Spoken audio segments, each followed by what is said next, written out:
Hello, future bakers! How are you? Have you already found the perfect match for your milk tea, coffee, or tea? Do not worry, because today, I will assist you in preparing the perfect match of your drinks by making your dessert samtus. I'm Teacher Marie, inviting you to join me to continue to explore, discover, and experience what bread and pastry production has to offer this fourth quarter. Get your pen, answer sheet, ingredients, baking tools, and let's do some baking. Presenting and serving Petit is one competency to acquire a national certificate in bread and pastry production. It is important for you to learn how to prepare and present them correctly according to standard recipes and enterprise requirements and practices. Before we continue, here are the objectives. Number 1, identify the varieties of Petit Four. Number 2, explain the standards and procedures in displaying Petit Four. Number 3, cite materials to be used in presenting Petit Four. Number 4, demonstrate how to prepare and present Petit Four. What do you call these miniature products of bread and pastries that are tastefully and beautifully decorated? Can you read this word correctly? Yes, this is pronounced as Petit Four. And these are examples of different types of Petit Four. Petit Four is a French term for tastefully and beautifully decorated miniature products of breads and pastries. They are often made into different shapes. They are delicate, crisp, fresh, attractive, light, and designed to be swallowed in just one or two mouthfuls. It is either baked or non-baked confectionery items like caramelized, glazed fruits, and molded marzipan. And these are usually served as a dessert course or a sweet snack partnered with tea or coffee. A Petit Four base must be strong enough to hold the filling and the glazes. The suggested bases of Petit Four are the following. Number 1, quick bread. It is a mixture of flour, fat, and sugar, enriched with egg, and has a short eating quality. In other words, it is named as quick because it does not contain yeast and has a high proportion of fat than flour. The good example of this are the muffins, cookies, or biscuits. 2 is the pastry. This can make a suitable base for a Petit Four when a sweet filling is used, like buttercream, ganache, and pastry cream. Examples are the cream puff, eclairs, tarts, and pie crust. And we have the cake. This can be a butter type or sponge type cake. It can be used as Petit Four base, which is cut into desired shape with the use of bread slicer or cookie cutter. Take note that you have to consider the kind of base that you're going to use depending on the type of Petit Four you want to prepare. Have you experienced preparing Petit Four during special occasions like birthday party, anniversary, or reunion? That's good if you have. If you haven't, do not worry. Our lesson for today will help you grace family gatherings or celebrations with the different types of Petit Four. And here are the types of Petit Four. Number 1 is the iced Petit Four. These are small bite-sized cakes with a thin coating of glaze, typically fondant or melted chocolate, which is applied at the end of the production process. This Petit Four is assembled in large sheets and cut after setting up. This is done through alternating cake and glaze or filling. After the cake is cut, it can be enwrapped in fondant or sometimes dipped in chocolate. How to make iced petit four? First, prepare the base and the filling according to standard recipes.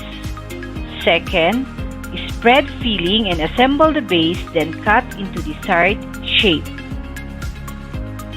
Third, cover with fondant icing or melted chocolate following the required temperature. Fourth, design and decorate with edible garnishes. The second type of petit four is the fresh petit four. These are fresh and moist miniature products that contains various fruits and fillings such as ganache, pastry cream, buttercream, and mousse. Miniature tartlets filled with pastry cream topped with fruits is a good example of this petit four.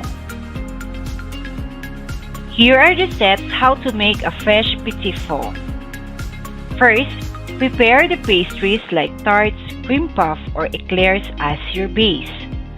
Second, top with icing or frosting and fresh fruits. Third, design and decorate with edible garnishes. The third type of petit four is the marzipan petit four. These are like the pastillas, which are made with sweetened mixture of ground almonds, liquid glucose or egg whites, corn syrup or sugar syrup, and either icing or caster sugar. These are molded into fruits, vegetables, or into different shapes. How to make marzipan petit four? First, prepare the marzipan base. Second, mold into different shapes or flowers and fruits. And the last type of petit four is the caramelized petit four. This uses caramelized sugar to coat petit four before it is to be served. You have to cook the sugar before pouring it into the fruits. Let it cool, then serve. How to make caramelized petit four? First, prepare the caramel. Second, dip product into the hot caramel. Third, take a dipping fork into oil and then pick up the product and let it drop into the toffee. Toffee means boiling butter and sugar, or boiling water and sugar. Fourth, remove the product from the hot caramel and place on top of a petit four base. Fifth, allow the caramel to cool down before serving. So those are the 4 types of petit four. Are you ready now to prepare and present petit four? But wait! You must acquaint also yourself with the standards and procedures in petit four display. Here are the standards and procedures in displaying petit four. Number 1.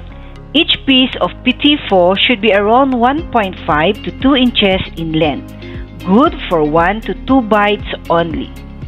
2. It should appeal to the eye, visually attractive, uniform in size, shape, and has a consistency of the finishing details or decorations. 3. They should have a variety of textures and flavors that complement the food or drink taken with it. You can vary the frosting and decors to avoid monetary issues. You can also create variations in color and in flavors, but using only one cake as your base. 4. Petit four could be presented as individual serving on a plate, on a dessert trolley, or on a pedestal for an elegant, eye-catching arrangement that can create a big impression on the viewer. 5. Garnishes add attraction to the plate, so use only edible flowers or herbs. Dusting of powdered sugar, cocoa powder, ground cinnamon, nutmeg, and citrus rin can be used sparingly. Painting a design on the plate using sauces and chocolate are all acceptable. 6. Balance of colors, textures, shapes, and arrangement of food must be taken into consideration. Follow the shape of the container when arranging petit four. If the tray is rectangular, line up petit four from the end to end along the length and width of the tray. This allows blending of shapes of both product and container. 7. Foods should not touch the plate rim. No overcrowding of food on the plate, and there should be a balance of gaps or space. Even spacing should be observed as to allow easy packaging and full view of each petit four. An allowance of 2 inches in between petit four is an ideal spacing. 8. Petit four can be placed on individual paper cups, muffin liners, or similar container before arranging them on a trays or platters. 9. Individual plating of petit four provides excellent opportunities for creating your own design or composition. Use sauces, frostings, ice cream, whole or cut fruits, whipped cream, and chocolate in decorating your plates or petit four. These are all good companions for a plated petit four. And last, you can provide contrast in color and shapes of container and product. Multicolored petit four go well with a cream-colored ceramic or brown-colored tray and silver platter or glass pedestal. Moving on, we should also know the materials needed in presenting petit four. What are those? First is the paper plate. This comes in a variety of sizes and shapes, design, colors, textures, and material. There are paper plates lined with wax and others are lined with foil. Some plates fit the size of a whole pie. Some comes in squares that can accommodate petit four or any other pastry products. Second is the paper cups. These sometimes called as muffin liner or cupcake liner. They are floated on the side and are available in size fitted from petit four or any pastry products. Nowadays, cakes and muffins are easily presented and served in a paper cups. Third are the plates and platters. These are made of either glass, ceramic, chinaware, and stainless. Plates are usually round in shape, although the square and rectangular ones are becoming popular. Platters, on the other hand, are oval and usually bigger than plates. Plates and platters come in a solid plain color or with designs like flowers, leaves, stars, fruits, or vegetables. Fourth is the indigenous containers. These include the locally available ones like coconut shells, banana leaves, corn husk, bamboo rattan, coconut leaves, and any local products. Nowadays, most bakers uses wooden tray to display their baked products or petit four. Fifth is the pedestal. A pedestal has a base foundation used to elevate baked products, to catch attention, and to emphasize every detail of the products. Multi-tier pedestals are good in serving several petit four and other baked products. 6. We have the ethnic dishwares. These are authentic wares whose design and material depicts the culture and history of a certain race or country.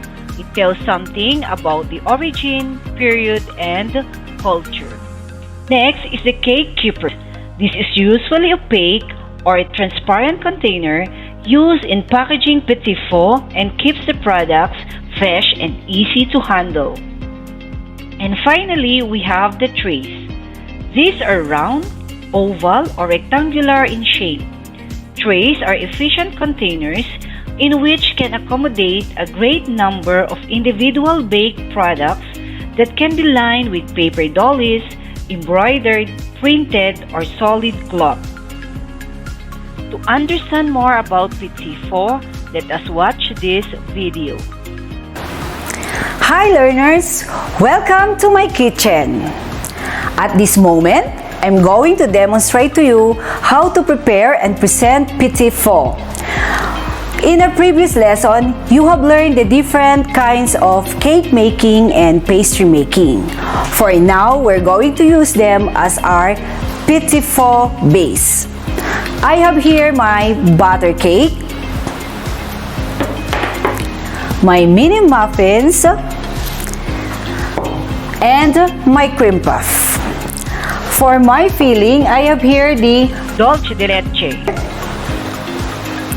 And for my glazes or for my garnishes, I have here mini cookies, sprinkle, and grapes. And also the sweet kaong. And for my coating or glazes, I have here the whipped cream, the strawberry, and the Tiramisu.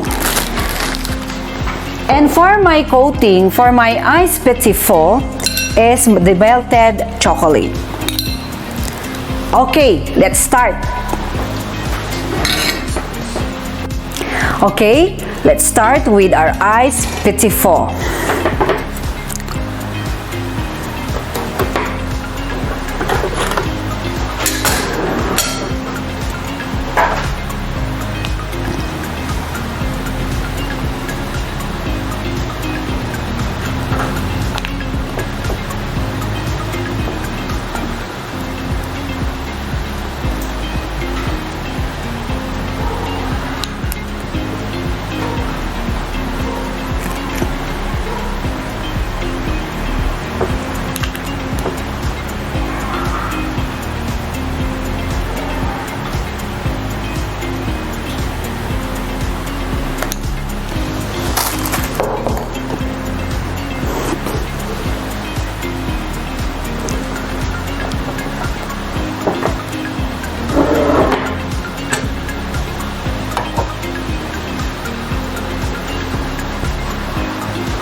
Okay, we will set this aside to wait for the chocolate to cool down before going to slice. While waiting for this one, we'll prepare now our fresh petit four. Okay, for a mini muffin, I will make use of whipped cream.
Now I'm going to glaze it with strawberry.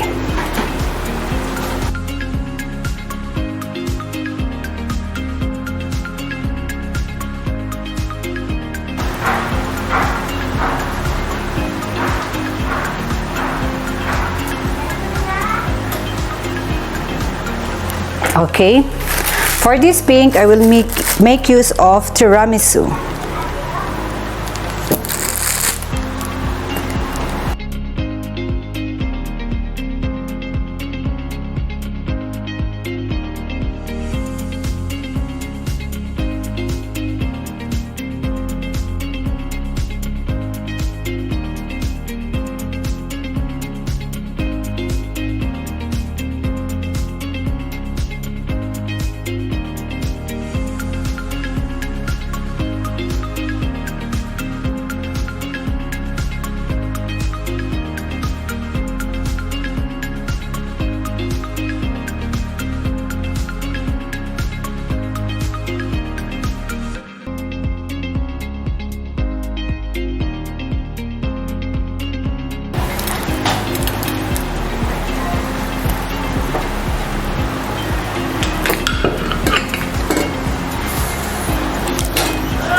Okay, here are our fresh petit four.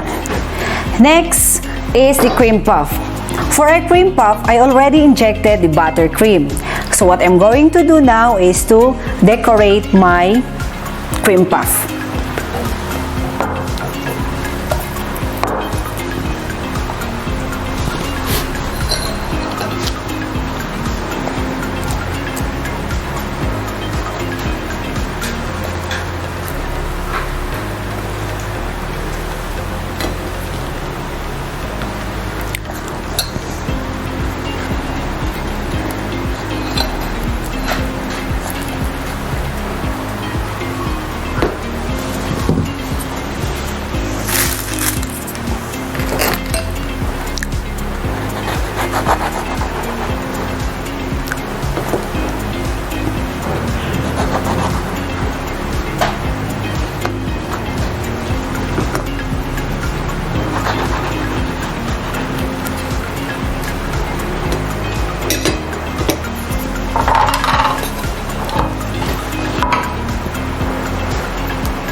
I will top or I will garnish it with grapes.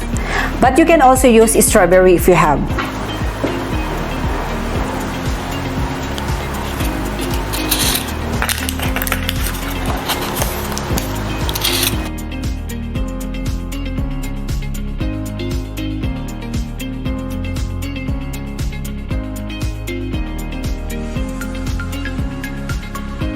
Okay, this is our paper cup or muffin liner.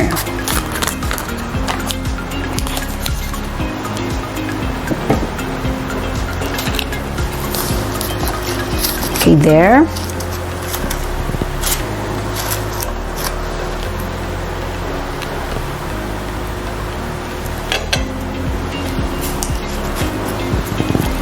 And then I will glaze it again with strawberry.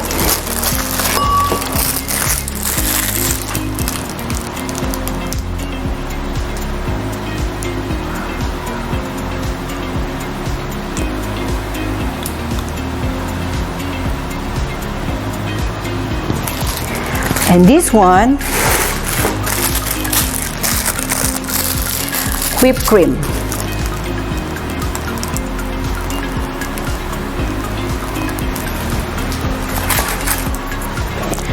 Okay, I'm going to assemble them in a platter or in a plate to make it more beautiful and tasteful.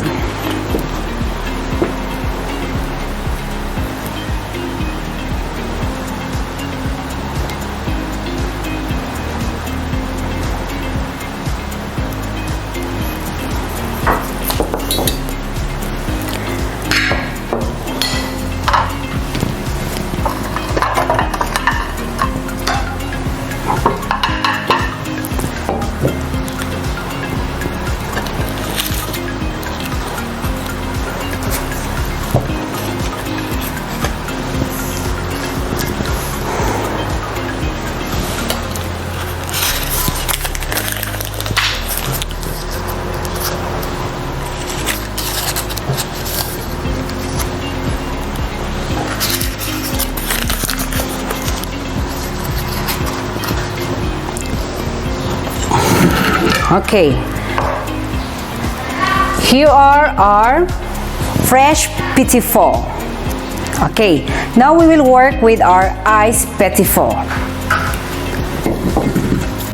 Okay, our iced petit four is now ready to be sliced. So I'm going to cut this into 1 or 2 inches.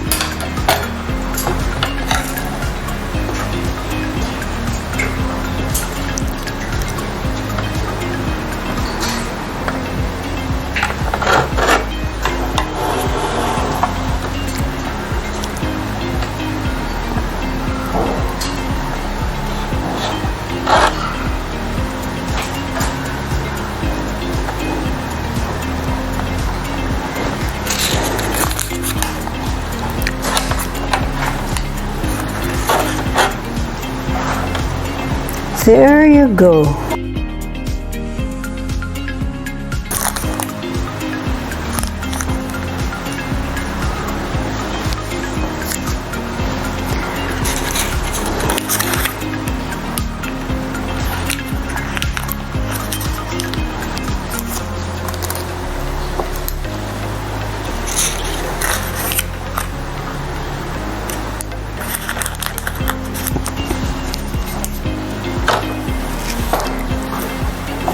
Okay, we're going to garnish it.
Okay, here are our iced petit four.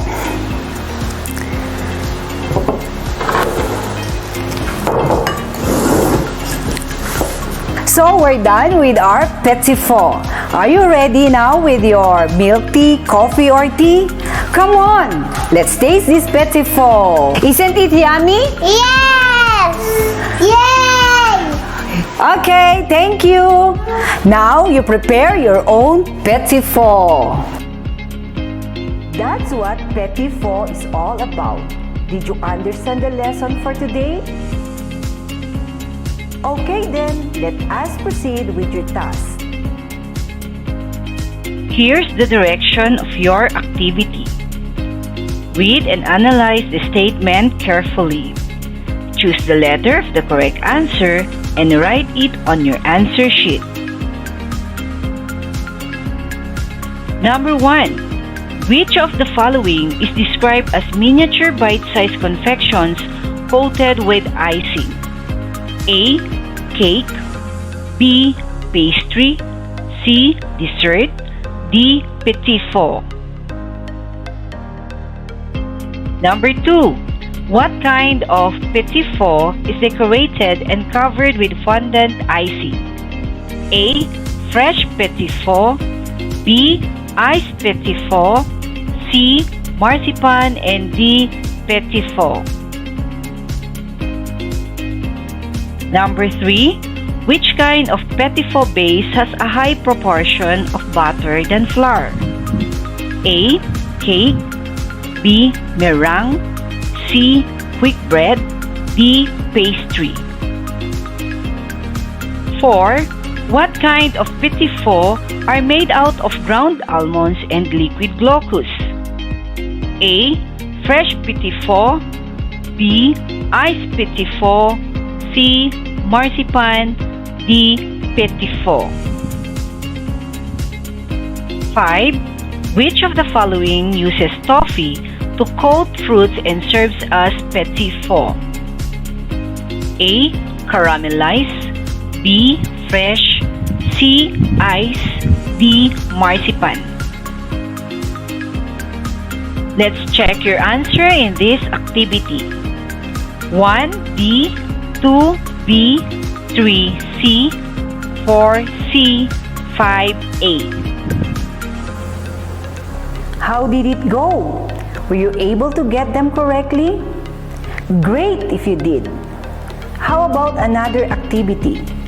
I know you can do it, so let's proceed. For your next activity, here is the direction. Write true if the statement is correct and false if the statement is incorrect on your answer sheet. Number 1. Petit four arranged on a platter or tray should be of uniform shape and size. Number 2. Use low-quality container for elegant, eye-catching arrangement that can create big impression on the viewer. 3. In displaying petit four, you can provide contrast in color and shapes of container and product. 4. Individual plating of petit four will not give an opportunity in creating your own design or composition. 5. Spacing should be observed as to allow easy packaging and full view of each petit four. Here are the answers in your activity 2. Number 1, true. 2, false. 3, true. 4, false. And 5, true. Did you get the correct answers? If not, do not feel bad. You may always go back and answer the activity again. Before proceeding with the next activity, you may have a short break. Go to the restroom or drink water and eat your snack. Pause this video so you can refresh yourself. Welcome back, learners! I hope you are ready for our next activity. The instructions are: read and analyze the statement carefully. Fill in the blank with the appropriate word to complete the statement and write the answer on your answer sheet. Number 1. Blank comes in a solid plain color or with designs like flowers, leaves, stars, fruits, or vegetables. Number 2. Pedestal use blank baked products to catch attention and emphasize every detail of the product. 3. Ethnic dishwares are authentic wares whose design and materials showcase the blank of a certain race or a country. 4. Cake keepers comes in an opaque or transparent container that keeps the products blank and easy to handle. Number 5. Choosing the right container for the right type of petit four, right occasion, and right customers should be your blank. Let's check your answer. 1. Plates and platter. 2. Elevate. 3. Culture and history. 4. Fresh. And 5. Gold. Your performance task is to prepare and present your own iced petit four, following the procedure given.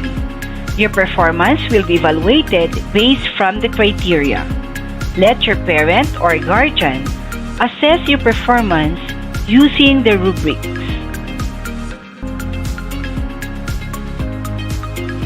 Here are the procedures to follow in your performance task. First, prepare and cut butter cake as your base into two. Second, spread buttercream filling or jam and top the other half of the cake. Third, coat with melted chocolate and cut into 2 inches in length and width. Fourth, decorate and perform plating. Here's the evaluation tool in assessing your performance. Preparation, 5%. 1 point if you did not complete preparation and do not have a proper mise en place of food or equipment. 3 points if you have a good mise en place. 5 points if you perform mise en place and practice excellent time management. Effort, 5%. If you use easier and simple decorating techniques, 1 point. If you use easy techniques in decorating, 3 points. If you use difficult techniques in decorating, 5 points. Taste, 5%. Too dry or crumbly, 1 point. Texture is somewhat appealing and uses common flavors, 3 points. Texture is appealing and uses unique flavors, 5 points. Creativity, 5%. Design idea needs more thought, 1 point. Seems to be common theme or idea, 3 points. Design attract audience or consumers' attention, 5 points. Appearance, 5%. Uneven cake layers, uneven balance, and shape of cake decorations, 1 point. Has uneven cake layers, well balanced, but uneven shape of decorations, 3 points. Has uneven cake layers decorations, have a well balanced and shape, 5 points. Overall appeal, 5%. Eye-pleasing with fair taste, 1 point. Eye-pleasing with good taste, 3 points. Eye-pleasing with great taste, 5 points. To wrap up what we have discussed, remember that Petit are small decorated tea cakes that originated in France. They are bite-sized desserts pair well after dinner coffee. The different types of Petit are ice, fresh, marzipan, and caramelized Petit. Take note that individual plating of Petit provides excellent opportunities for creating your own design or composition. That's all for today, future bakers. Do not worry. More Petit adventures are coming ahead. Be ready with your ingredients because you're going to perform and present your own Petit.